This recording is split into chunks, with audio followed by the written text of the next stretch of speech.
Hello, hope you're all doing well. Come along with me and let's check out how we milk our cows. The unmilked cows are usually held on one side and then let in one by one into a cubicle.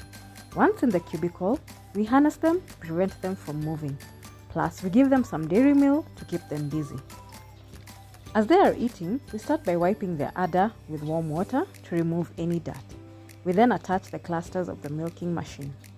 The milking machine works with a pulsating action, which then initiates milk letdown. Actually, if you put in your finger, it feels like a soft massage. It takes about 5 to 8 minutes to milk the cow, depending on how heavy of a producer it is.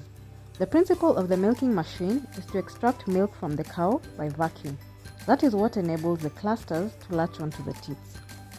Once done, you release the vacuum of the pulsators and they come right off. After that, we apply Mastrite, which is an udder wash and teat dip, which helps to close the pores of the teat and prevent infection.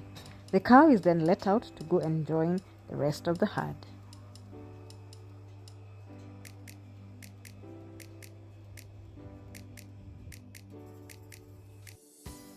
We then pour out the milk into the milk cans, awaiting collection by the milkman. And then we also take some for use at home. Bye! I'm off to enjoy some yummy milk.